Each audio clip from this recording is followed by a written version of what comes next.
at what point of that grind, and that happened with your product with the community for moms, where at some point you realize that, hey, we're not ready, we don't have those kind of numbers to raise Series A, and you saw this trend of people messaging popping up and stuff like that, right? And at what point do someone makes that decision where and how it's also a difficult decision, right?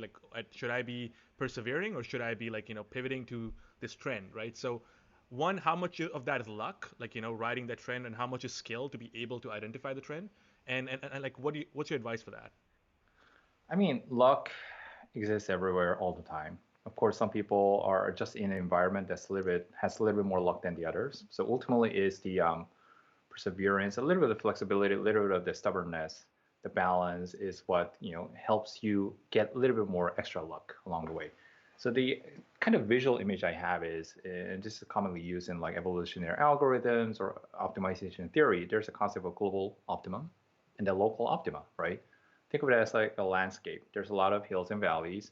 There's a one gigantic mountain that's a global optimum. You obviously want to get there. There's small hills here and there scattered across the landscape. The thing is, you're kind of blindfolded. You don't know. You can't just look at a big mountain and climb there. You don't know what is in front of you. Only thing you can do is you can move around and feel if you're elevating or getting, decreasing. What's opposite of elevate? But anyway, de-elevate. So either you're going up or down. You can feel if you're going up or down, or you can move around. Now you have to make a decision, right? Do I keep on going where it feels like I'm going up? But at one point, you might get stuck, and you don't know whether that's a hill. Is it a better hill, or is it the greatest hill ever? You just don't know. But so you gotta keep traversing around the landscape to figure out, hey, is there a next hill? But you gotta venture far out to and have the courage to go downhill quite a bit to find the next bigger hill. Now that's divergence, right? Your convergence is going up the hill. Divergence is actually you're moving things around. Now the finding a product market fit is finding a really good, great hill. Maybe not the greatest hill.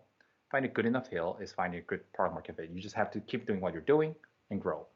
Now, when we got stuck at one point with our first product, felt like this hill was clearly not big enough, and our rate of climbing the hill wasn't fast enough. So I feel like, okay, the hill is kind of tapping out. We're not growing as fast. Our product market fit is not strong. Are we as a team is probably not the best fit for building this product as well. So our rate of growth wasn't impressive. So now we just had to figure out, okay, how much further of a divergence or exploration do we go?